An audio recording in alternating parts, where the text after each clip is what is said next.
Ayun, good morning mga ka-channel. Dito na naman ako sa laot ngayon sa spot na pinagpapanahan ko nung unang video. Sana makarami tayo ngayon mga ka-channel at samahan niyo ako sa aking pagdadive ngayong gabi. Ay, madaling araw para mga ka-channel. At dito naghahanap na tayo ng isda. May nakita ko. Ito, isang labuman. Yan. Laki na yan, good size. Kaya alam, nagpapahabol mga ka-channel, oh. Ayaw huminto. Papahabol ba talaga? Putirugis na yan. Huwag ka na tumakbo.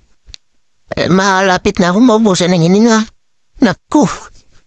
Kumaripas talaga ng takbo mga ka-channel, oh. Hindi ko na maabutan yan.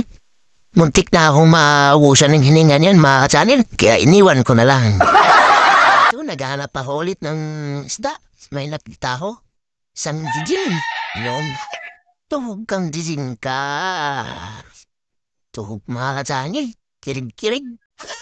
Dito, may nakita ulit ako. Isang timbungan. Yan. Tuhog kang timbungan ka. Yan. Di ka na makakawala. At dito, naghahanap ulit ako ng isang isda at nakita ko. Ito. Di ko alam kung anong pangalan nito sa amin. Sa inyo mga ka-channel, anong tawag nito? I-comments na lang sa baba kung anong pangalan isda nito. Pero hindi natin to kunin kasi hindi ko kilala. Kaya iwanan na lang natin. At dito, naghanap ulit ako ng isang isda. Kaya lang, nakita ulit ako isang jiju. Kanopin nyo nito kung tawagin sa iba. Yan, tuhog kang kanopin ka. At ito, parang gustong kumawala, kaya hinawakan ko muna. Ka-channel para siguradong mauulam siya bukas. At dito, naghahanap ulit tayo at may nakita ulit. Ito, isang kanupin na naman. Jijing sa amin dito, sa Bisaya. Tuhog kang jijing ka. Di ka na makakawala. Uy, ano yan? Ano nangyari? Hindi na pala napuruhan. Sayang. At ito lang yung huli natin mga ka-channel. 4 na piraso lang pero sakto na to pang ulam, pang sabaw. Ayan, nilinisan ko na dito mga ka-channel para mailuto ko na. Yan. Pinagkuhaan ko ng lamang loob. Yan.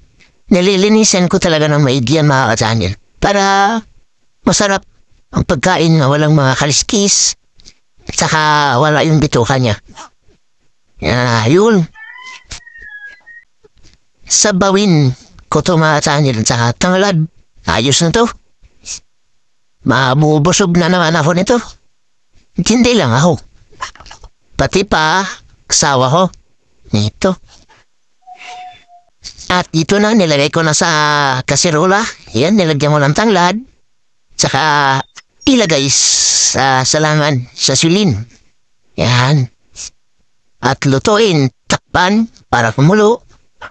Di ba pala, pinagsindihan ko nga pala yung gusto. Yan na, luto na nga ang channel.